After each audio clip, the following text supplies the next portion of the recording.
الحمدللہ رب العالمین والصلاة والسلام علی رسول الانبیاء المرسلین اللہم صلی علی نبینا محمد وعلی آلہ وصحبہ اجمعین اللہم ربنا آتنا فی الدنیا حسنہ وفی الآخرۃ حسنہ وقنا عذاب النار وادخلنا الجنۃ مع الابرار یا عزیز یا غفار یا رب العالمین اللہم نسألک العفو والعافیہ فی الدنیا والآخرہ۔ یا اللہ یا کریم یا رحیم، اپنے فضل سے اپنے کرم سے جو پڑھا جائے سنا جائے یا اللہ عمل کی توفیق عطا فرما۔ یا اللہ خاتمہ ایمان پر فرما۔ یا اللہ یا کریم اپنے رحم و کرم سے فضل سے اپنی رحم سے یا اللہ اپنے کرم سے آپ علیہ الصلوۃ والسلام کا اتباع نصیب فرما اور ہمیں آپ علیہ الصلوۃ والسلام کی صحیح سیرت مبارکہ سمجھنے کی توفیق عطا فرما۔ اللہ کے فضل و کرم سے ہم 43rd سیشن پر ہے اور آج ہمیں انشاءاللہ رسول اللہ صلی اللہ علیہ وسلم کی زندگی کے وہ تاریخی واقعات کو دیکھنا ہے یا وہ کور کریں گے جو کہ ہم غزوہ تبوک سے پہلے کے میجر ایونٹس ہیں۔ اور غزوہ تبوک بنیادی طور پر 9 ہجری میں ہوئی تھی، اور ہم وہ تمام واقعات جو کہ غزوہ تبوک سے پہلے کے پہلے ہیں ان کو کوشش کریں گے آج انشاءاللہ کور کر لیں، تاکہ اگلے اس میں پھر ہم غزوہ تبوک کی طرف چلے جائیں۔ ہم نے رسول اللہ صلی اللہ علیہ وسلم کی زندگی کا جب سٹارٹ کیا تھا تو ہم بہت پہلے سے ایک انٹروڈکشن رسول اللہ صلی اللہ علیہ وسلم کی سیرہ کے بارے میں ڈسکس کیا تھا، اور پھر اس کے بعد آپ علیہ الصلوۃ والسلام کی پیدائش سے پہلے کے واقعات،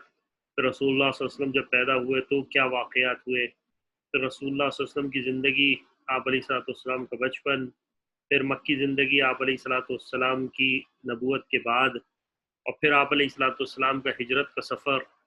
پھر مدینہ منورہ کے شروع کے ایام، اور اس کے بعد آپ علیہ الصلوۃ والسلام کے مختلف غزوہ اور سرایہ، جس میں بدر، احد، خندق، بیت رضوان، اور پھر فتح اعظم مکہ مکرمہ کی فتح، اور اس کے بعد غزوہ حنین، اور اس درمیان میں معراج کا سفر جو مکہ کے اندر تھا۔ بہت سارے واقعات کو ہم نے کور کیا، اور اللہ کے فضل و کرم سے آج تقریباً شاید غالباً 1.5 سال کا عرصہ ہو رہا ہے ہم اس کو لے کے چل رہے ہیں، اور اس میں کہیں کمی کوتاہی اللہ تعالیٰ سے پناہ مانگتے ہیں کہ اللہ تعالیٰ ہماری غلطیاں معاف کرے۔ اور ہم اس مقام پر پہنچے تھے کہ رسول اللہ صلی اللہ علیہ وسلم غزوہ حنین سے واپس آ کر آپ علیہ الصلوۃ والسلام نے ڈسٹریبیوشن کی تھی مال کی، اور آپ علیہ الصلوۃ والسلام حنین والوں کا انتظار کرتے رہے۔ بعد میں وہ آئے، اور اس کی پوری ڈیٹیل پچھلے دفعہ ہم نے ڈسکس کیا تھا کہ آپ علیہ الصلوۃ والسلام نے ان سے کہا کہ یا مال لے لو، میں تو تمہارا انتظار کرتا رہا، تم لوگ خود ہی نہ آئے۔ اور پھر آپ علیہ الصلوۃ والسلام نے جیرانہ سے عمرہ کیا، اور اس کے بعد آپ علیہ الصلوۃ والسلام نے عطاب بن اسید رضی اللہ عنہ کو مکہ کا والی مقرر کیا، جو کہ فتح مکہ پہ مسلمان ہوئے تھے، اور آپ علیہ الصلوۃ والسلام نے معاذ بن جبل رضی اللہ عنہ کو دین کی تبلیغ کے لیے وہاں چھوڑا، اور پھر یہی معاذ بن جبل رضی اللہ عنہ جن کو آپ علیہ الصلوۃ والسلام نے اس کے بعد یمن کے لیے بھیجا، اور 2 مہینے اور تقریباً 16 دن کے بعد آپ 27 ذیقعد الحرام کو، ذیقعد کے مہینے میں، آپ علیہ الصلوۃ والسلام اپنے صحابہ کے ہمراہ مدینہ منورہ واپس آ گئے۔ یعنی وہ وعدہ جو رسول اللہ صلی اللہ علیہ وسلم نے انصار سے کیا تھا، وہ اللہ تعالیٰ کی فضل سے آپ علیہ الصلوۃ والسلام نے پورا کیا، اور انصار کے ساتھ ہی اپنا جینا مرنا رکھا۔ اسی سال میں 8ویں ہجری کے بالکل آخری، کیونکہ ذی الحج کا مہینہ تھا، آپ علیہ الصلوۃ والسلام کے سب سے چھوٹے بیٹے سیدنا ابراہیم رضی اللہ عنہ پہ ماریہ قبطیہ، جو آپ علیہ الصلوۃ والسلام کی باندیاں تھیں، ان کے بطن سے پیدا ہوئے۔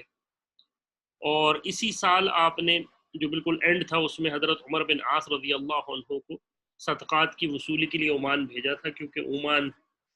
کے لوگوں نے آپ علیہ الصلوۃ والسلام کے اتباع کا وعدہ کیا تھا۔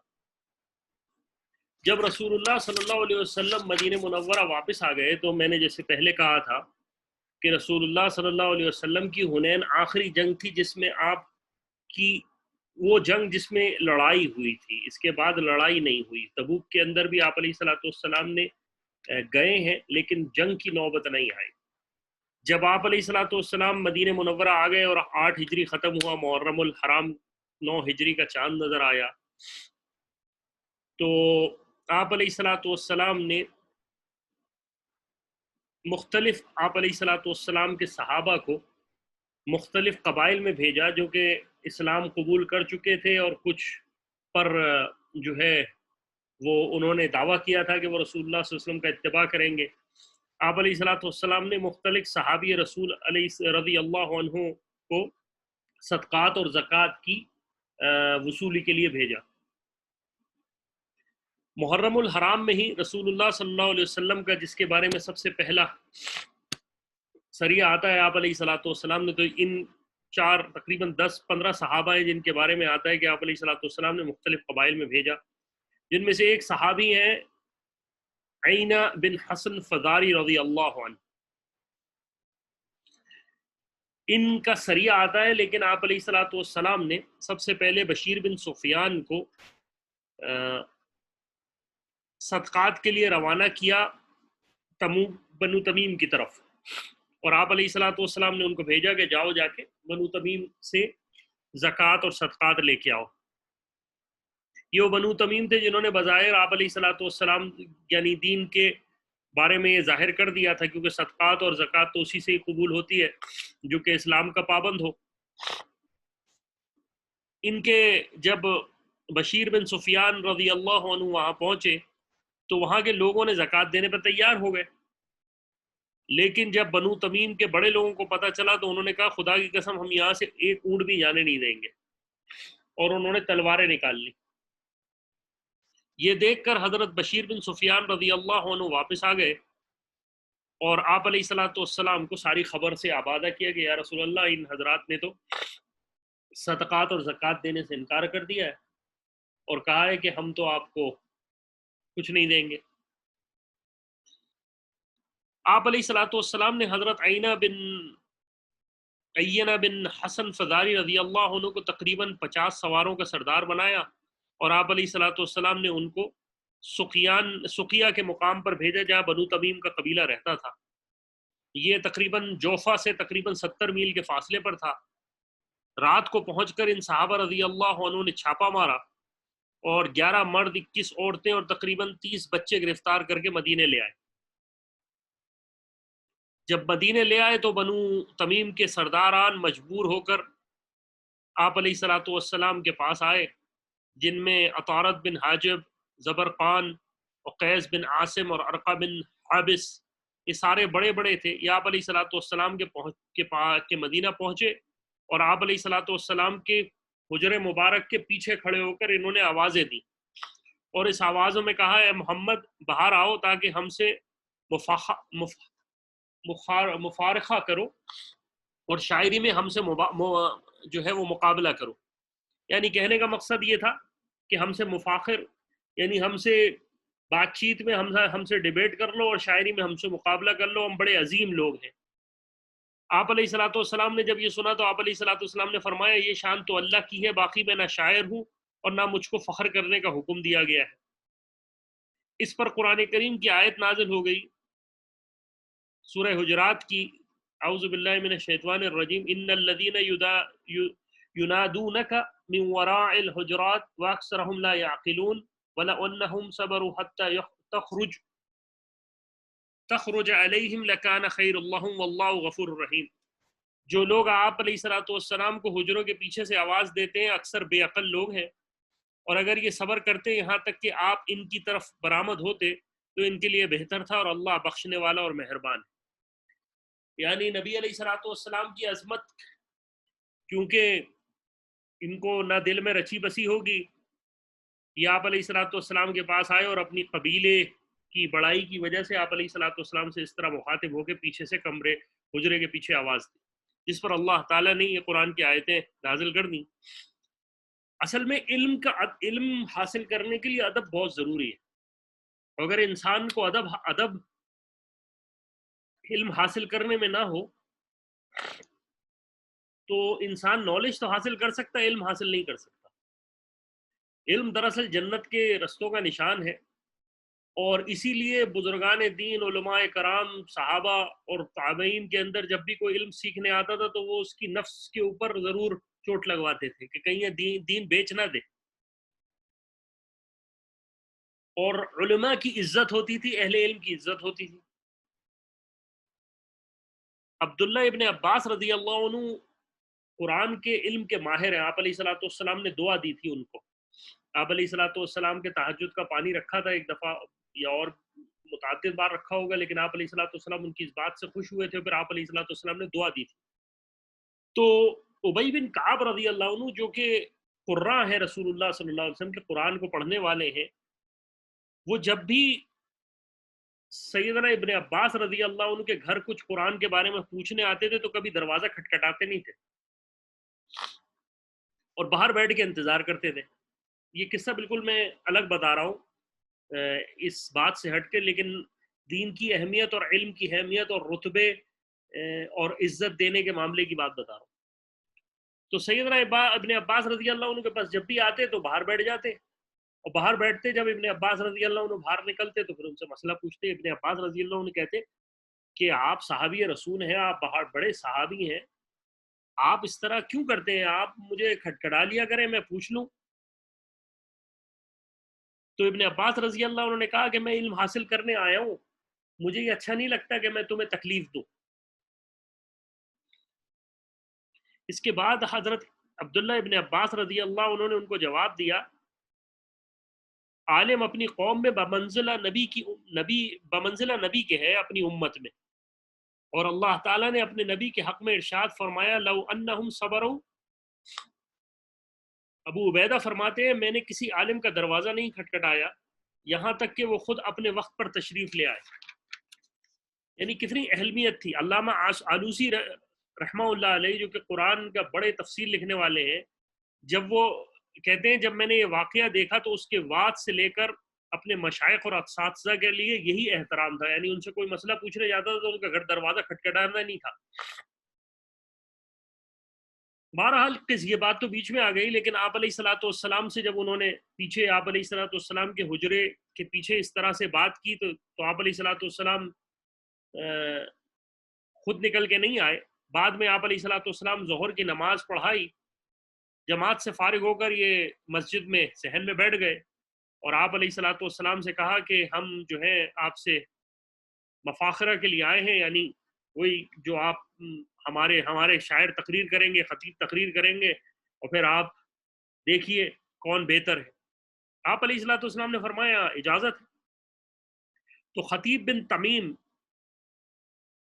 ان کے بڑے تھے، سرداروں میں سے ایک تھا، وہ کھڑا ہوا اور اس نے خطبہ پڑھا، اور اس نے کہا حمد ہے اس ذات پاک کی جس نے ہم کو فضیلت دی اور بادشاہ بنایا، یعنی اپنے قبیلے کی بات بتا رہے ہیں، اور مال و دولت دی جسے ہم نیک کاموں میں صرف کرتے ہیں،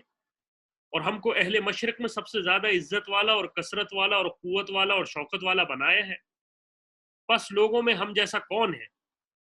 کیا ہم لوگوں کے سرداران ان سے بالا تر نہیں؟ پس جو ہم سے فخر میں مقابلہ کرنا چاہے اس کو چاہیے کہ ہمارے جیسے مفاخر اور مناقب شمار کرے جیسا کہ ہم نے اپنے مفاخر بیان کیے ہیں،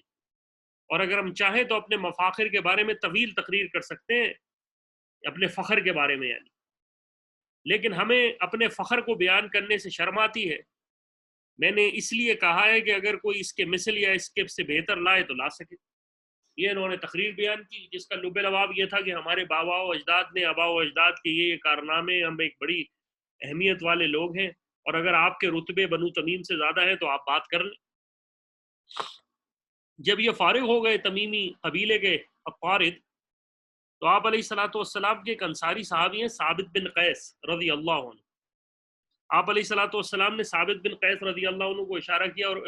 مطلب کہا کہ ثابت جواب دو ان کی بات کا۔ تو ثابت بن قیس رضی اللہ عنہ نے خطبہ پڑھا اور خطبہ اسٹارٹ کیا الحمدللہ الذی السماوات والارض خلقہ وقضى فہن امرہ، اور اس کے بعد لمبا خطبہ ہے جس کی ترجمہ یہ ہے کہ حمد ہے اس ذات پاک کی جس نے آسمان اور زمینوں کو پیدا کیا اور اپنا حکم ان میں جاری کیا، یعنی آپ فرق دیکھ رہے ہیں، ایک نے حمد بیان کی اور اپنی فضیلتیں اور بادشاہت بیان کرنے کی شروع کی، اور یہ رسول اللہ صلی اللہ علیہ وسلم کی تربیت تھی صحابہ رضی اللہ عنہ پہ، انہوں نے حمد بیان کی اور اللہ تعالیٰ کی بڑائی بیان کی. یعنی حمد ہے اس ذات پاک کی جس نے آسمان اور زمین کو پیدا کیا اور اپنا حکم اس میں جاری کیا. اس کا علم تمام کائنات کو محیط ہے، جو کچھ بھی ہے وہ اس کے فضل سے ہے. پھر اس کی قدرت نے ہم کو بادشاہ بنایا اور بہترین خلائق کو رسول بنا کر بھیجا، جو تمام مخلوق میں حسب و نفس میں سب سے بڑھ کر ہے. یعنی تم اپنے حسب و نفس کی بتا رہے ہو کہ تفاخر کر رہے ہو، رسول اللہ صلی اللہ علیہ وسلم کا حسب و نفس سب سے اوپر ہے. اور خدا نے ان پر ایک کتاب نازل کی اور ان کو تمام مخلوق پر امین بنایا، بس وہ تمام جہانوں میں سب سے زیادہ اللہ کے پسندیدہ بندے ہیں. پھر اس اللہ کے رسول نے تمام لوگوں کو ایمان کی دعوت دی، پس اس رسول پر سب سے پہلے مہاجرین ایمان لائے جو آپ کی قوم کے لوگ تھے، آپ کے رشتہ دار ہیں، اور حسب و نسب اور وجاہت میں سب سے بڑھ کر ہیں. یعنی تم اپنے وجاہت کو بتا رہے ہو، تم بنو تمیم ہونے کے بعد بتا رہے ہو ان کا خاندان قریش ہے، اور ان کے ساتھ جو مہاجرین ہیں جو ایمان لائے ہیں وہ بڑے نسب والے ہیں تم سے، اور آپ کے رشتہ دار ہیں، اور حسب و نسب اور وجاہت میں سب سے بڑھ کر ہیں، اور باعتبار افعال و اعمال کے میں بھی سب سے بڑھ کر ہیں. پھر مہاجرین کے بعد ہم یعنی انصار نبی کی دعوت قبول کی اور لوگوں سے مقدم رہے اور اللہ کے دین کے مددگار ہیں اور رسول اللہ صلی اللہ علیہ وسلم کے وزیر ہیں. ہم لوگوں سے اس وقت تک قتال جہاد کرتے رہیں گے جب تک کہ وہ ایمان نہ لے آئے، لیکن جو اللہ اور اس کے رسول پر ایمان لے آئے اور اس نے اپنی جان و مال کو محفوظ کر لیا، اور جس نے کفر کیا اس سے ہم اللہ کی راہ میں جہاد و قتال کریں گے، اور اس کا قتل ہم پر آسان ہے. یہ ہے جو مجھے کہنا ہے، اور میں اللہ تعالیٰ سے اپنے لیے اور تمام مومنین و مومنات کے لیے مغفرت کا دعا طالب ہوں.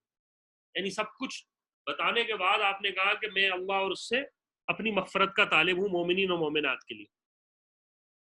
جب آپ نے یہ تقریر بیان کر لی تو اس کے بعد ان کی طرف سے ایک شاعر کھڑا ہوا، اور جس کا نام تھا زبرقان بن بدر. اس نے اپنا قصیدہ پڑھا.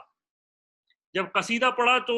رسول اللہ صلی اللہ علیہ وسلم کے شاعر حسان بن ثابت رضی اللہ عنہ کو اللہ کے رسول نے کہا حسان جواب دو، اور اس کے بعد حسان بن ثابت رضی اللہ عنہ نے ایک زبردست قصیدے میں جواب دیا، جس پر بنو تمیم کے لوگ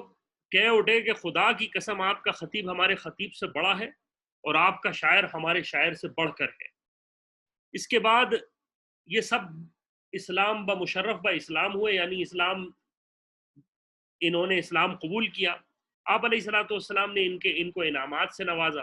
اور ان کے سب قیدی جو تھے، جتنے بھی قیدی آئے تھے وہ سب رہا کر دیے. اس کے بعد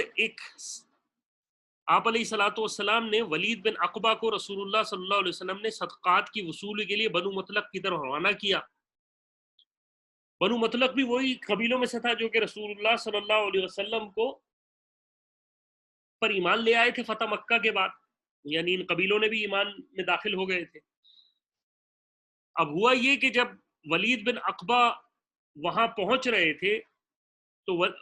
زمانے جاہلیت میں ولید بن عقبہ کے خاندان والوں کی بنو مطلق سے دشمنی تھی. جب یہ وہاں زکوٰۃ کی وصولی کے لیے، صدقات کی وصولی کے لیے وہاں پہنچنے لگے تو عمومی طور پر وہاں پر لوگوں کا استقبال اس طرح کیا جاتا تھا، یعنی جو کوئی بڑا شخص آ رہا ہے اس کا استقبال ہتھیار پہن کے کیا جاتا تھا. اب انہوں نے اپنا ہتھیار پہن کر، ہتھیار لگا کر حضرت ولید بن عقبہ رضی اللہ عنہ کا استقبال کرنا چاہا، لیکن ولید بن عقبہ رضی اللہ عنہ یہ سمجھے کہ یہ تو میرے قتل کے لیے آئے ہوئے ہیں اپنی پرانی دشمنی کی وجہ سے. اور انہوں نے آ کر رسول اللہ صلی اللہ علیہ وسلم کو ارشاد کیا کہ یا رسول اللہ، وہ لوگ دین سے مرتد ہو گئے اور انہوں نے زکوٰۃ دینے سے انکار کر دیا. آپ علیہ الصلوۃ والسلام کو یہ سن کر تعجب ہوا، اور آپ علیہ الصلوۃ والسلام کو اس بات پر تردد تھا، یعنی کہ آپ علیہ الصلوۃ والسلام شک میں تھے کہ یہ بات ٹھیک ہے یا نہیں ہے. یہ بات جب یہاں سے یہ بات بنو مطلق تک بھی پہنچ گئی، اور بنو مطلق نے فوراً اپنے لوگوں کو وہاں سے رسول اللہ صلی اللہ علیہ وسلم کی خدمت میں وفد کے لیے بھیجا اور ساری صورتحال کو آگاہ کیا کہ یا رسول اللہ، ہم تو استقبال کے لیے موجود تھے، ہمارا مقصد لڑنا نہیں تھا. اس پر قرآن کریم کی آیت نازل ہو گئی سورہ حجرات کی کہ یا ایھا الذین آمنوا اذ جاءکم فاسق بنبأ فتبینوا ان تصیبوا قوما بجہالۃ فتصبحوا علی ما فعلتم نادمین. اے ایمان والو، اگر تمہارے پاس کوئی فاسق خبر لائے تو اس کی تحقیق کر لیا کرو، مامبادہ کہ بے خبری میں کسی قوم کو کوئی ضرور پہنچا دو اور پھر اپنے کیے پر پشیمان ہو. یہاں یہ یاد رکھیں کہ یہ صحابی رضی اللہ عنہ تھے. یہاں حضرت شیخ نے سیرت النبی سیرت المصطفیٰ میں مولانا ادریس کاندھیلوی رحمہ اللہ علیہ کہتے ہیں یہاں فاسق سے مراد اصل فاسق نہیں ہے. اس کا مطلب غلط فہمی کے ہے کہ ان شخص کو غلط فہمی ہو گئی تھی ان صحابی کو، ورنہ صحابی فاسق نہیں ہو سکتے. تو یہاں یہ جو لفظ استعمال ہوا ہے، یہ لفظ تو فاسق کا استعمال ہوا ہے، لیکن اس کے لغوی معنی نہیں، اس کے معنی غلط فہمی کے ہیں. ان کو غلط فہمی ہو گئی، اور تم غلط فہمی کی بنیاد پر اگر تحقیق کر لیا کرو کہ اگر بے خبری میں تم نے جنگ پہ چڑھائی کر دی اس قوم کے خلاف تو نقصان ہو جائے گا اور پھر تمہیں بعد میں پریشانی ہوگی. تو کیونکہ اللہ تعالیٰ نے قرآن کریم میں ویسے ہی کہہ دیا ہے کہ رضی اللہ عنہم ورضوا عنہ، تو اللہ تعالیٰ کیسے ایسے لوگوں پر وہ کرے کہ جو کہ جن کو ایک جگہ قرآن میں فاسق بھی کہے. تو یہ مسئلہ یہاں پر قرآن کی تفسیر کے اندر اس کا حصہ موجود ہے، اس کو دیکھ لینا چاہیے کہ اللہ تعالیٰ نے کس طرف اشارہ کیا ہے. تو اس کے بعد ان کی آپ علیہ الصلوۃ والسلام سے ملاقات ہوئی، ان وفد سے ملاقات ہوئی. انہوں نے بتایا کہ یا رسول اللہ ہم تو تیار تھے دینے کے لیے، لیکن ایسا مسئلہ ہماری طرف نہیں تھا، اور ہم نہ اس مقصد کے لیے جو تھے وہ ہمارا بالکل قطعاً ارادہ نہیں تھا، ہم تو پکے سچے مسلمان ہیں اور آپ علیہ الصلوۃ والسلام کی جو نبوت ہے اس کا اقرار کر چکے ہیں. اس کے ساتھ ساتھ آپ علیہ الصلوۃ والسلام نے ایک اور سریہ روانہ کیا حضرت عتبہ بن عامر رضی اللہ عنہ کے ساتھ بنو خشعم کی ایک شاخ تھی ان کی سرکوبی کے لیے. اور آپ علیہ الصلوۃ والسلام کے تقریباً یہ صحابہ جو تھے تقریباً 20 تھے، اس میں 10 اونٹوں پر تھے اور 10 لوگ اونٹوں مطلب 10 اونٹ تھے ٹوٹل اور 20 لوگ تھے، تو باری باری سفر کرتے تھے. جب یہ اپنے مقام پر وہاں پہنچے جہاں آپ علیہ الصلوۃ والسلام نے قصم کا جو مقام تھا وہاں جب پہنچے تو یہاں پر ایک شخص کو انہوں نے پکڑ لیا اور حالات معلوم کرنے چاہے. اب وہ شخص جو تھا وہ کیونکہ یہ قوم جو تھی وہ چشمے کے قریب ہی رہتی تھی، تو صحابہ رضی اللہ عنہ نے جب اس کو پکڑا تو یہ بالکل ایسے بن گیا جیسے یہ گونگا بہرا ہے، یعنی اس کو کچھ پتہ ہی نہیں. اور جیسے ہی اس کو موقع ملا کہ اپنی قوم کو پیغام پہنچا سکے اس نے چیخنا شروع کر دیا. لیکن اللہ کا کرنا یہ ہوا کہ اس قوم تک یہ خبر پہنچ نہ سکی. صحابہ رضی اللہ عنہ کی جو جماعت تھی، حضرت عامر رضی اللہ عتبہ بن ابن عامر رضی اللہ عنہ کی عمارت میں انہوں نے اس شخص کو قتل کر دیا. اور اس کے بعد مسلمانوں نے رات کا انتظار کیا، جب دشمن سونے لگا تو انہوں نے لے کر ان پر حملہ کیا. لیکن ہوا یہ کہ وہ بھی شاید تیار تھے اور لڑائی ہوئی، اس طرف سے بھی لوگ زخمی ہوئے اور اس طرف سے بھی لوگ زخمی ہوئے، اور صحابہ رضی اللہ عنہ کی طرف بھی مسلمان زخمی ہوئے. لیکن صحابہ رضی اللہ عنہ کو آخر میں اللہ تعالیٰ نے کامیابی دی اور آپ علیہ الصلوۃ والسلام کے صحابہ بہت سارے اونٹ بکریاں لے کر مدینے وقت میں آئے. عجیب بات یہ ہوئی کہ جب صحابہ سے یہ جنگ ہوئی اور صحابہ نے یہ مال غنیمت حاصل کر لیا، اس وقت وادی میں زبردست سیلاب آ گیا اور مسلمانوں کو فائدہ ہو گیا کہ وہ جو قبائل والے تھے وہ بنی جو خشم کی شاخ تھی وہ مسلمانوں کا پیچھا نہ کر سکے، اور اللہ تعالیٰ کی طرف سے مسلمانوں پہ مدد ہوئی کہ مسلمان اپنا مال غنیمت لے کے مدینہ منورہ آ گئے. اسی کے ساتھ ساتھ آپ علیہ الصلوۃ والسلام نے ایک اور سریہ روانہ کیا حضرت ضحاک رضی اللہ عنہ کی ایک جماعت کے ساتھ، جو بنو کلاب کی طرف بھیجے گئے. اور آپ علیہ الصلوۃ والسلام نے فرمایا دیکھو ان کو اسلام کی دعوت دینا اور ان کو ہدایت، ان کو سب سے پہلے دعوت دینا. اگر یہ دعوت قبول کر لیں تو بہت اچھی بات ہے، اور اگر دعوت نہ قبول کرے تو پھر جنگ کی نوبت آئے گی.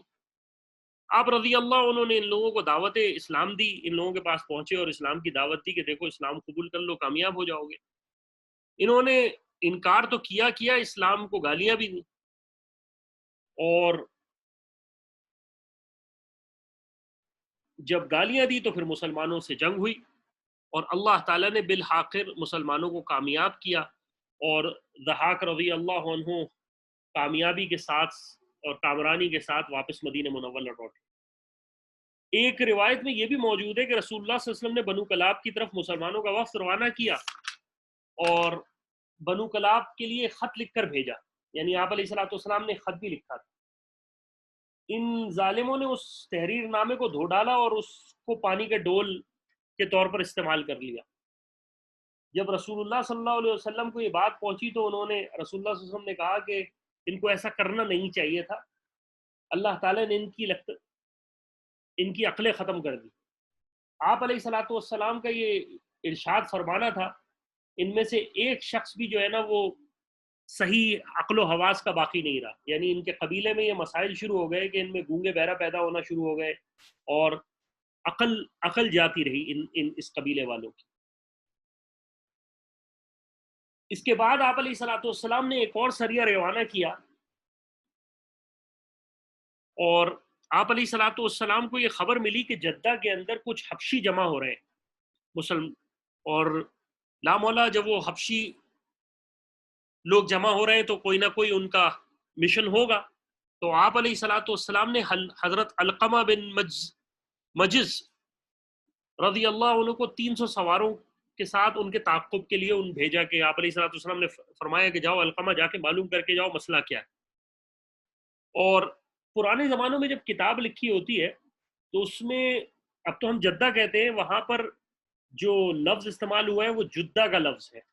پیش کے ساتھ ہے، تو اب نئے اس میں اب اس کو جدہ کہا جاتا ہے۔ جب حبشیوں کو یہ پتہ چلا کہ رسول اللہ صلی اللہ علیہ وسلم کے صحابہ تقریباً 300 آدمی ان کے تعاقب میں ہیں، تو حبشی جو ہے وہاں سے بھاگ کھڑے ہوئے۔ مسلمانوں ان کو پیچھا کرنے کی کوشش کی، لیکن کیونکہ وہ بھاگ کھڑے ہوئے تھے تو اس لیے جنگ کی نوبت نہیں آئی۔ حضرت علقمہ رضی اللہ عنہ کی ایک جماعت جو تھی وہ جب واپس آ رہے تھے تو حضرت علقمہ رضی اللہ عنہ نے ایک جماعت کو کہا کہ جس کو جلدی جانا ہے وہ نکل سکتا ہے، یعنی جو 300 لوگ ہیں ان میں سے ایک جماعت کو کہا کہ تمہیں نکلنا ہے، تم تیزی سے جا سکتے ہو، ان میں ایک امیر بنا دیا۔ بعض روایت میں یہ ہے کہ حضرت علقمہ رضی اللہ عنہ سے یہ بات ہوئی۔ اب یہ لوگ تیزی سے جب جا رہے تھے تو راستے میں امیر ایک جگہ بیٹھے ہوئے تھے اور انہوں نے ایک جگہ، لوگ جو ان کے صحابہ تھے انہوں نے آگ جلائی ہوئی تھی، تو امیر نے کہا کہ میری خواہش یہ ہے کہ تم آگ میں کود جاؤ صحابہ سے۔ اب صحابہ ششوبند میں پڑ گئے کہ یہ تو امیر کا حکم ہے اور اللہ کے رسول علیہ الصلوۃ والسلام نے کہا تھا کہ امیر جو کہے اس کو ماننا ہے۔ تو کچھ صحابہ جو تھے ان میں سے کودنے کے لیے تیار ہو گئے، تو اتنے میں امیر نے، اور بعض کتابوں میں ہے کہ حضرت علقمہ رضی اللہ عنہ نے کہا، یہ علقمہ ابو جہل کے بیٹے نہیں ہیں، دوسرے صحابی ہیں، تو انہوں نے کہا کہ نہیں ایسا نہیں ہے، میں تو مذاق کر رہا تھا، تم بیٹھ جاؤ۔ جب مدینہ پہنچ کر رسول اللہ صلی اللہ علیہ وسلم کو خبر ملی تو آپ علیہ الصلوۃ والسلام نے کہا کہ جو شخص تمہیں اللہ کی نافرمانی کا حکم دے تم اس کی نافرمانی نہ مانو، یعنی امیر کی اطاعت اس وقت تک ہے جب تک وہ اللہ اور اس کے رسول کے حکم پر چلے، اگر اللہ اور اس کے رسول کے حکم پر نہ چلے تو اس کی بات نہیں ماننی۔ اسی طرح ایک روایت حضرت علی رضی اللہ عنہ کی بھی ہے کہ ایک دفعہ رسول اللہ صلی اللہ علیہ وسلم نے ایک سریہ روانہ کیا تھا جس میں ایک صحابی انصاری صحابی تھے، ان کو امیر بنا کر بھیجا تھا۔ اللہ کا کرنا ایسا ہوا کہ وہاں لشکر میں امیر سے کچھ ناراضگی ہو گئی اور امیر کچھ غصے میں آئے، صحابی تھے، انہوں نے لکڑیاں جلوائیں، انہوں نے کہا کہ میں امیر ہوں، میں تمہیں حکم دیتا ہوں کہ تم اس آگ میں کود جاؤ۔ اب صحابہ رضی اللہ عنہ پریشان ہو گئے، انہوں نے کہا اللہ کے رسول نے تو ہمیں کہا تھا کہ اگر تمہیں امیر آگ میں بھی کودنے کا حکم دے تو کود جانا، تو اب ہم کیا کریں؟ کچھ یہ بات چلتی رہی، کچھ تو تیار ہو گئے تھے کودنے کے لیے، لیکن بہرحال وہ نوبت نہیں آئی۔ امیر کا بھی غصہ ٹھنڈا ہو گیا اور آگ بھی خود ٹھنڈی ہو گئی۔ جب لوگ مدینہ منورہ سے رسول اللہ صلی اللہ علیہ وسلم کے پاس پہنچے تو آپ علیہ الصلوۃ والسلام سے تذکرہ کیا، تو آپ علیہ الصلوۃ والسلام نے فرمایا اگر تم لوگ اس آگ میں کود جاتے تو پھر کبھی اس آگ سے نہیں نکل سکتے، یعنی اگر تم اس آگ میں چلے جاتے امیر کی اطاعت میں تو تمہارے لیے جہنم کی آگ رہ جاتی۔ اور پھر آپ علیہ الصلوۃ والسلام نے فرمایا اللہ کی نافرمانی کے حکم میں کسی کی اطاعت واجب نہیں، اور اطاعت تو در حقیقت نیک کاموں کی طرف ہوتی۔ ان میں بعض حضرات اس حدیث کو لے کر یہ کہتے ہیں کہ آپ حضرات جو ہیں وہ جو ہے وہ ابو حنیفہ اور مالک اور امام شافعی اور حنبل رحمہ اللہ علیہ کی انتھی تقلید کرتے ہیں، اور اللہ کے رسول علیہ الصلوۃ والسلام نے فرمایا تھا وہ کہ تم اگر اس آگ میں کود جاتے تو تم جو ہے وہ اس آگ میں جلتے رہتے. اصل میں اس کی حدیث کے مطلب کو، مفہوم کو سمجھے نہیں. جو انصاری صحابی تھے وہ نوجوان صحابی تھے، اور وہ رسول اللہ صلی اللہ علیہ وسلم کے مطلب کو سمجھے نہیں تھے، شاید مجتہد نہیں تھے. اہل علم جو صحابہ میں درجات ہیں، تو جب اہل علم کی رائے تو علم کے ساتھ ہوتی ہے، وہ رسول اللہ صلی اللہ علیہ وسلم اور صحابہ رضی اللہ عنہ قرآن و حدیث کے خلاف کوئی بات کہتے نہیں ہیں. ہمیں برائے بظاہر وہ قرآن و حدیث کے خلاف لگ رہی ہوتی ہے بظاہری معنی، لیکن وہ قرآن و حدیث کے معنی نہیں ہوتے، بلکہ کوئی اور حدیث ان کی توجیہ میں ہوتی ہے، کوئی قرآن کی آیت اس کے توجیہ میں ہوتی ہے. ہاں، اگر قرآن و حدیث کی بالکل قطعا نفی کی جائے، یعنی کوئی شخص ہمیں یہ کہے کہ 5 کی جگہ 4 رکعت آج سے فرض پڑھ لو، پڑھیں گے. آج ظہر کی نماز جو ہے وہ 4 کی جگہ 5 فرض ہے، یعنی 4 رکعت کی جگہ 6 رکعت نماز پڑھنی، وہ تو قطعا بالکل دنیا کا کوئی شخص نہیں مانے گا. تو یہ اس چیز کی اتباع کی طرف ہے. اجتہادی مسائل کے اندر تو ایویڈنسز قرآن و حدیث سے ہی ہوتے. بہرحال یہ بھی لشکر جو ہے پھر اللہ تعالیٰ کے رسول علیہ الصلوۃ والسلام کی طرف جو بھیجا گیا تھا آپ علیہ الصلوۃ والسلام نے جدہ کی طرف ان حبشیوں کے قلع کما کے لیے، ان سے لڑائی کی نوبت نہ آئی اور آپ علیہ الصلوۃ والسلام کے ساتھ یہ بھی واپس آ گئے.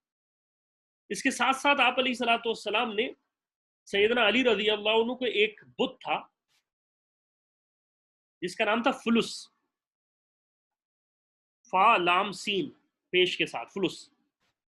اس کو بھیجنے کے لیے آپ علیہ الصلوۃ والسلام نے آپ نے بنو تے کی طرف حملے کے لیے بھیجا اور کہا کہ اے علی جا کے اس بت کو ختم کر کے آؤ. رسول اللہ صلی اللہ علیہ وسلم نے حضرت علی رضی اللہ عنہ کو تقریباً 150 انصاری صحابہ کا امیل بنایا. یہ لوگ تقریباً 50 کے قریب اونٹوں اور گھوڑوں پر سوار تھے. حضرت علی رضی اللہ عنہ جب وہاں پہنچے، آپ نے فجر کی نماز کے بعد بنو طے پر حملہ کیا اور فلس نامی جو بت تھا اس کو توڑ کر نظر آتش کر دیا. اور اس قبیلے کو جو علاقہ تھا اس کو فتح کر لیا. اصل میں یہ جو علاقہ تھا نا، حاتم طائی ایک مشہور اس زمانہ تاریخی آدمی ہے، ہم نے بھی نام سنا ہوا ہے. یہ ان کا سردار تھا، لیکن اس وقت اس کا انتقال ہو چکا تھا حاتم طائی کا. اور حاتم طائی جو تھا وہ بہت نیک آدمی تھا، یعنی وہ جس بھی عقیدے پر ہوگا لیکن وہ ایک نیک انصاف پسند انسان تھا. جب مسلمانوں نے حملہ کیا تو حاتم طائی کی جو بیٹی تھی صفانہ، یہ قید ہو گئی، یہ مسلمانوں کی گرفت میں آ گئی. جبکہ ان کا جو بیٹا تھا عدی بن حاتم، یہ بھاگ کے شام چلا گیا، کیونکہ یہ عیسائی تھے اور شام میں بھی عیسائی مذہب تھا، تو یہ عیسائی وہاں سے شام کی طرف بھاگ گیا. اب یہاں سے جب انہوں نے بت توڑا سیدنا علی رضی اللہ عنہ نے، تو اس میں مسلمانوں کے لیے بہت سا خزانہ ہاتھ میں آیا. اور عرب کی 3 مشہور تلواریں بھی تھی، جس میں سے ایک کا نام رسوب تھا، ایک کا نام مخزوم تھا اور ایک کا نام یمانی تھا. اور اسی طرح 3 زریں، قیمتی زریں ہاتھ میں آئیں. اور ان تلواروں میں رسوب اور مخزوم جو تھی وہ رسول اللہ صلی اللہ علیہ وسلم نے بیت المال میں رکھ دی، جبکہ ایک تلوار جو تھی وہ اپنے لیے رکھ لی، یمانی کے نام سے جو تھی. اچھا، یہ جو صفانہ بنت حاتم تھی، یعنی حاتم طائی کی جو بیٹی تھی، یہ اللہ کے رسول علیہ الصلوۃ والسلام کے پاس صحابہ رضی اللہ عنہ مدینہ منورہ لے آئے. جب یہ مدینہ منورہ پہنچی اور رسول اللہ صلی اللہ علیہ وسلم کا ان پہ گزر ہوا، تو یہ رسول اللہ صلی اللہ علیہ وسلم کے پاس آئیں اور کھڑی ہو کر انہوں نے کہا کہ آپ علیہ الصلوۃ والسلام سے کہا، اصل میں کیونکہ سردار کی بیٹی تھی تو سمجھدار ہونا، عقل مند ہونا ایک فطری سی بات ہے. انہوں نے آپ علیہ الصلوۃ والسلام سے کہا، یا رسول اللہ آپ احسان فرمائیے اور میں چاہتی ہوں کہ مجھے میرے بھائی عدی بن حاتم کے پاس بھیج دیں. آپ علیہ الصلوۃ والسلام نے، روایت کچھ اس طرح سے ہے کہ جب رسول اللہ صلی اللہ علیہ وسلم رسول اللہ صلی اللہ علیہ وسلم کے پاس سے گزرے تو انہوں نے کہا، یا رسول اللہ صلی اللہ علیہ وسلم کیا یہ ممکن نہیں کہ آپ ہمیں چھوڑ دیں تاکہ عرب کے لوگ آپ پر انگلیاں نہ اٹھائیں، کیونکہ میں ایک سردار کی بیٹی ہوں اور ایک ایسے سردار کی بیٹی ہوں جو اپنوں کی حفاظت کرتا تھا، مصیبت زادوں کی امداد کرتا تھا، بھوکوں کا پیٹ بھرتا تھا، ننگوں کو لباس فراہم کرتا تھا، مہمانوں کی عزت کرتا تھا، لوگوں کو کھانا کھلاتا تھا، ہمیشہ امن و سلامتی میں کا خواہاں رہتا تھا. اس کے دروازے کبھی ضرورت مند کے لیے بند نہیں ہوئے. میں دراصل حاتم تائی کی بیٹی ہوں. آپ علیہ الصلوۃ والسلام نے فرمایا لڑکی تو جو صفات کا ذکر کر رہی ہے یہ ایک مومن کی ہوتی ہیں. اگر تیرے باپ مسلمان ہوتے تو ہم ان کے ساتھ رحم و کرم کا معاملہ فرماتے. اس کے بعد صلی اللہ علیہ وسلم اس کے بعد پھر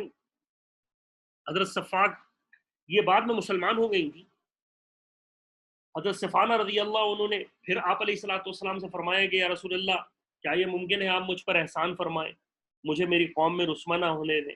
کیونکہ میں قوم کے سردار کی بیٹی ہوں. میرے باپ پڑوسیوں کی حفاظت کرتا تھا, لوگوں کو کھانا کھلاتا تھا, غریبوں کا اہتمام کرتا تھا. آپ علیہ الصلوۃ والسلام نے فرمایا بے شک یہ بلند اخلاق ہے, اور اگر تمہارے باپ مسلمان ہوتے تو ان کے لیے رحمت کی دعا کرتا. اس کے بعد آپ علیہ الصلوۃ والسلام سے پھر یہ مخاطب انہوں نے کہا کہ میرے باپ ہلاک ہو چکے ہیں اور میرا بھائی جو محافظ تھا وہ بھاگ گیا ہے, آپ میرے ساتھ احسان کا معاملہ فرمائیے. آپ علیہ الصلوۃ والسلام نے فرمایا اس کا باپ جو تھا وہ بلند مرتبے والا تھا اور اخلاق والا انسان تھا, نیک انسان تھا, اور ہمیں بھی ان کے ساتھ رحم کا معاملہ کرنا چاہیے. آپ علیہ الصلوۃ والسلام نے فرمایا دیکھو اے لڑکی صفانہ, میں بہترین وقت کا انتظار کرتا ہوں. اگر کوئی تمہاری قوم کا کوئی بہتر شخص آئے گا اس کے ساتھ تمہیں تمہارے بھائی کے پاس روانہ کر دوں. اس کے بعد ہوا یہی کہ ان کے قافلے کا ایک شخص آیا. آپ علیہ الصلوۃ والسلام نے ان کو کچھ چیزیں دے کر, لباس دے کر, انعام و اکرام کے ساتھ مدینے سے ملک شام کی طرف اپنے بھائی کی طرف روانہ کر دیا. جب یہ اپنے بھائی کے پاس پہنچی تو انہوں نے اپنے بھائی سے کہا دیکھو بھائی وہ نبی سچے ہیں اور بہتر یہ ہے کہ ان کی اتباع کر لی جائے. آگے چل کر عدی بن حاتم جو تھے وہ رسول اللہ صلی اللہ علیہ وسلم کے پاس آئے اور وہ بھی اسلام انہوں نے قبول کر لیا. عدی بن حاتم رضی اللہ عنہ کی بخاری میں ایک روایت ہے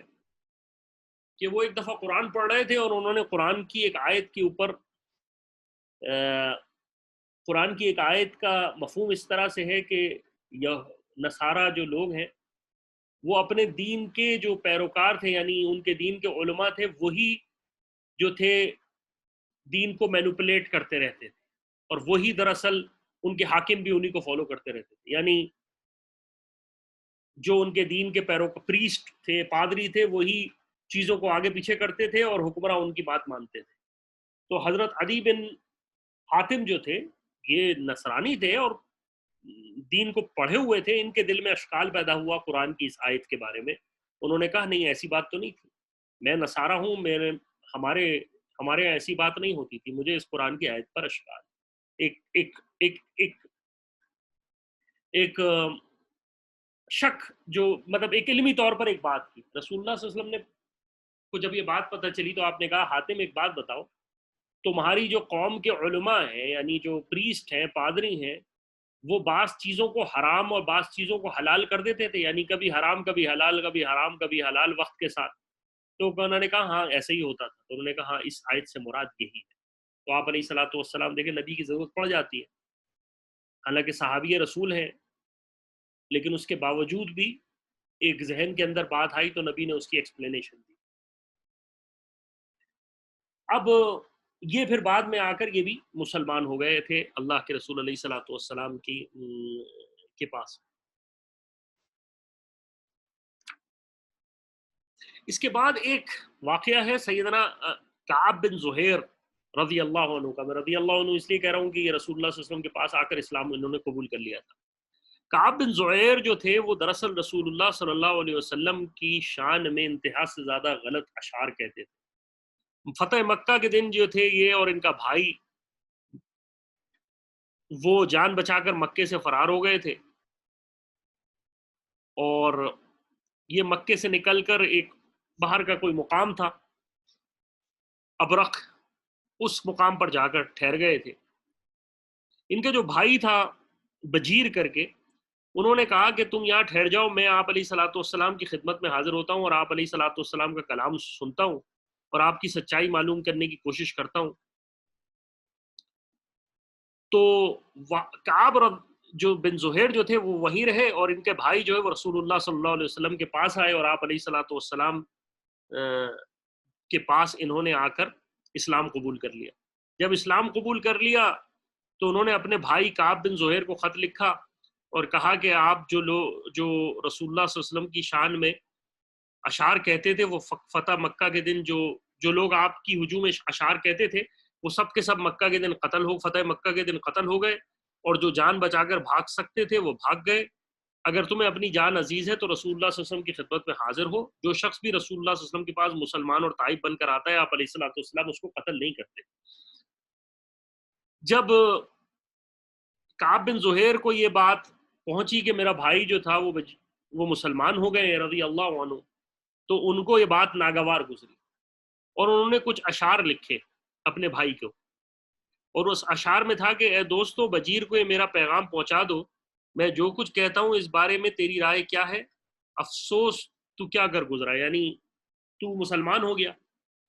تو یہ بتلا کہ اگر تو اپنے باپ دادا کے دین پر قائم نہیں رہ سکتا تھا تو پھر اس کے سوا تو نے اور کون سا رستہ اختیار کیا؟ یعنی تو اپنے ماں باپ کے دین کو چھوڑ کر تو نے اب کون سی نئی چیز لی ہے؟ تو نے ایسا طریقہ اختیار کیا کہ نہ مانوں تو اس پر تو نے ایسا طریقہ اختیار کیا کہ نہ ماں کو اس پر پایا اور نہ باپ کو، اور نہ اپنے بھائی کو اس کے طریقے پر پایا۔ بس اگر تو نے میری بات پر عمل نہ کیا تو مجھے کچھ غم نہیں، اور نہ میں تیری لرزش کے وقت تجھ کو للکاروں گا۔ یہ کہہ کر وہ جو تھا اس نے آپ علیہ الصلوۃ والسلام یہ خط جو ہے وہ بھجوا دیا۔ جب بجیر رضی اللہ عنہ جو کہ ان کے بھائی تھے انہوں نے یہ اشعار پڑھے تو ان کو یہ بات پسند نہیں آئی۔ انہوں نے رسول اللہ صلی اللہ علیہ وسلم کو یہ بات سمجھائی، بتائی کہ یا رسول اللہ، یہ میرے بھائی نے مجھے بھیجا ہے۔ رسول اللہ صلی اللہ علیہ وسلم نے کہا دیکھو،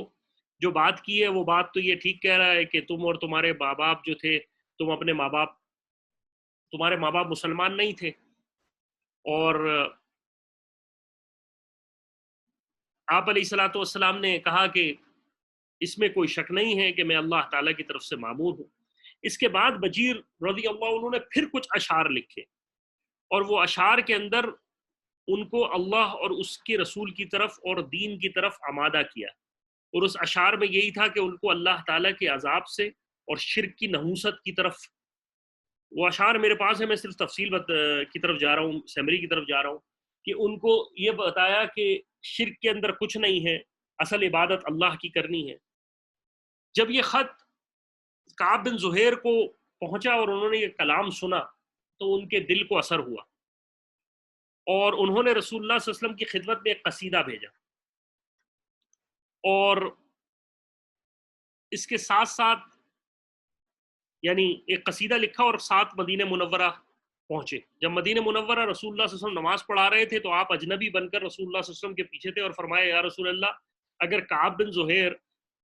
مسلمان ہو جائے تو آپ اس کو امان دے سکتے ہیں؟ آپ علیہ الصلوۃ والسلام نے فرمایا ہاں بالکل۔ کعب نے فرمایا یا رسول اللہ، یہ گنہگار آپ کے سامنے آپ حاضر ہے، آپ ہاتھ لائیے، میں بیعت کرتا ہوں۔ اس وقت ایک انصاری رضی اللہ عنہ بول اٹھے یا رسول اللہ، مجھے حکم دیجیے میں اس ظالم کی گردن اتار دوں۔ آپ علیہ الصلوۃ والسلام نے فرمایا چھوڑ دو، اس نے یہ تائب ہو کے آیا ہے۔ اس کے بعد کعب رضی اللہ عنہ نے آپ علیہ الصلوۃ والسلام کے شان میں قصیدہ پڑھا۔ جب آپ علیہ الصلوۃ والسلام نے وہ قصیدہ سنا تو اس وقت آپ علیہ الصلوۃ والسلام ایک یمانی جو ایک چادر تھی وہ اوڑے ہوئے تھے۔ آپ علیہ الصلوۃ والسلام نے وہ کعب رضی اللہ عنہ کو عنایت فرما دی، اور بعد میں چل کر حضرت معاویہ رضی اللہ عنہ نے اس چادر کو کعب بن زہیر کے وارثوں سے تقریباً 20,000 درہم میں خرید لیا، اور تبرکاً یہ چادر جو ہے کئی عرصے تک اس مسلمانوں کے خلفاء کے پاس رہی۔ عید کے موقع پر وہ تبرکاً اس کو پہنتے تھے، لیکن پھر جب تاتاریوں نے حملہ کیا مسلمانوں میں تو اسی تاریخ کے اندر آتا ہے کہ یہ جو چادر تھی رسول اللہ صلی اللہ علیہ وسلم کی یہ گم ہو گئی۔ اسی کے ساتھ رسول اللہ صلی اللہ علیہ وسلم نے حضرت خالد بن ولید رضی اللہ عنہ کے ایک سریے کے لیے، ایک مشن کے لیے بھیجا، اور آپ نے ایک مشن تھا، ایک شخص تھا عقید رابن عبد الملک، یہ زومت الجندل کی طرف یہ شخص تھا عیسائی، اس کی طرف آپ علیہ الصلوۃ والسلام نے، اس کی طرف رسول اللہ صلی اللہ علیہ وسلم نے حضرت خالد بن ولید کو حملے کرنے کے لیے بھیجا، اور حضرت خالد بن ولید رضی اللہ عنہ 400 سواروں کے ساتھ رجب کو اس مقام کی طرف روانہ ہوئے۔ جب آپ علیہ الصلوۃ والسلام خالد بن ولید کو روانہ کر رہے تھے تو آپ علیہ الصلوۃ والسلام نے فرمایا خالد یہ یاد رکھو کہ جب تم وہاں پہنچو گے تو عقیدر جو ہے، جو ان کا سردار ہے عقید رابن عبد الملک، یہ گائے کا شکار تم اس کو کرتا ہوا پاؤ گے۔ حضرت خالد بن ولید رضی اللہ عنہ مدینہ منورہ سے روانہ ہوئے، یہاں سے وہ عقیدر کی حویلی کے قریب پہنچ گئے کہ نظیر حویلی نظر آنے لگی، رات چاندنی کی تھی اور صاف ستھری بھی تھی۔ اس وقت جو شخص یہ عقیدر تھا یہ اپنے بیوی کے ساتھ مکان کے بالا خانے میں تھا، اچانک ایک گائے آئی اور اس کی حویلی کے پھاٹک کے اوپر یعنی دروازے کے اوپر جو ہے وہ سینگ مارنے لگی۔ اب یہ میاں بیوی اوپر سے یہ واقعہ دیکھ رہے ہیں کہ یہ کیسی عجیب بات ہے۔ اس کی بیوی نے اس سے پوچھا کہ یہ کیا بات ہے، آج تک تو کبھی ایسا واقعہ ہوا نہیں۔